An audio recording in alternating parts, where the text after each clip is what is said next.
we need a fifth Indiana Jones movie? For me, I think not. Not at all. But this film does something, believe it or not, exceedingly well. It washes the taste of the Kingdom of the Crystal Skull out of your mouth. Ladies and gentlemen, welcome to Kabiga's Reviews, and these are my thoughts on Indiana Jones and the Dial of Destiny. Directed by James Mangold and starring Harrison Ford as Indiana Jones, Phoebe Waller-Bridge as Helena Shaw, Mads Mikkelsen as Jürgen Voller, Antonio Banderas as Ronaldo, Karen Allen as Marion Ravenwood, and John Rhys-Davies as Sulla, among others. Daredevil archaeologist Indiana Jones races against time to retrieve a legendary dial that can change the course of history. Accompanied by his goddaughter, he soon finds himself squaring off against Jürgen Voller, a former Nazi who works for NASA. Okay, let's get it out of the way straight away. De-aging technology.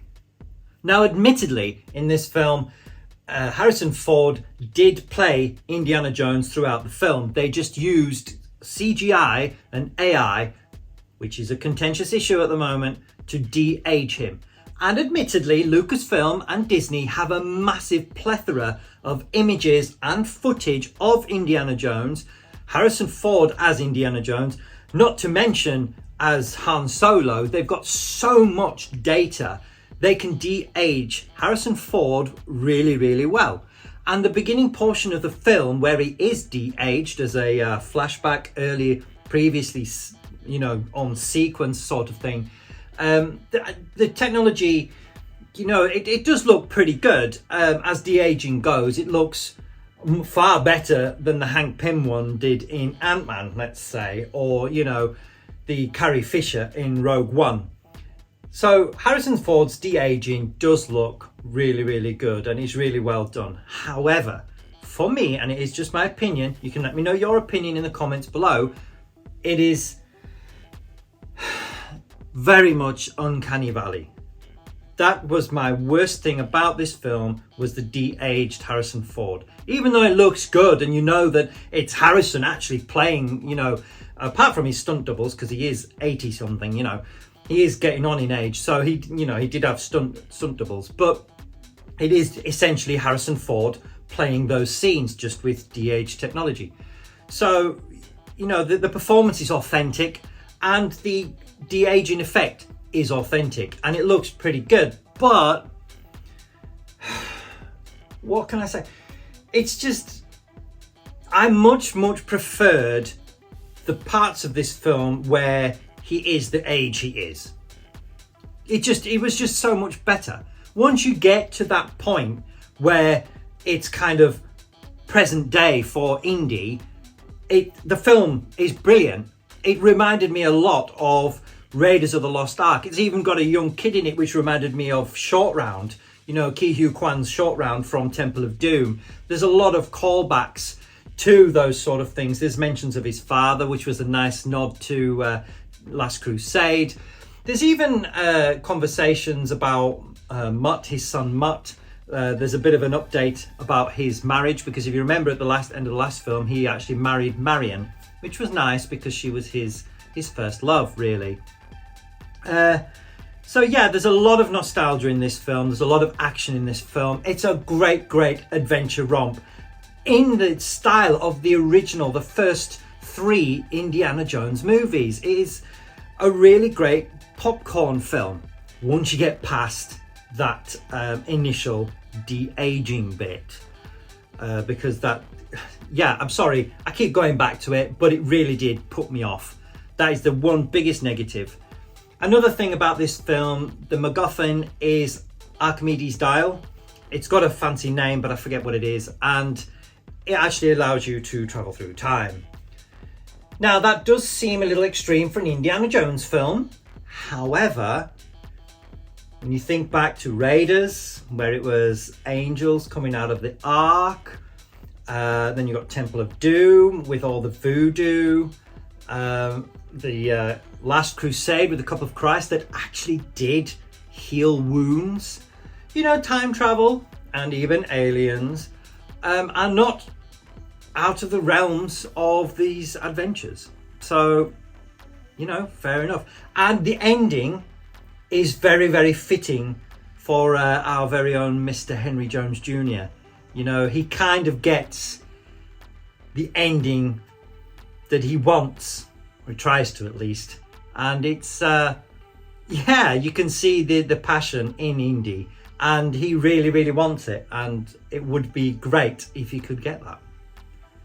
I do have to say another negative, apart from the de-aging, for me, is the casting. Okay, now you got Harrison Ford as Indiana Jones, obviously, and then you've got some returning legacy characters such as John Rhys Davies, Salah, and Karen Allen's Marion Ravenwood, which are really nice to see them back. It's a nice kind of bookend.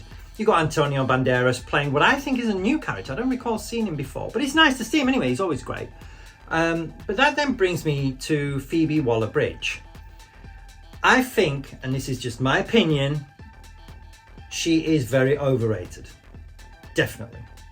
I think her sense of humour and her style and her acting style is irritating and patronising.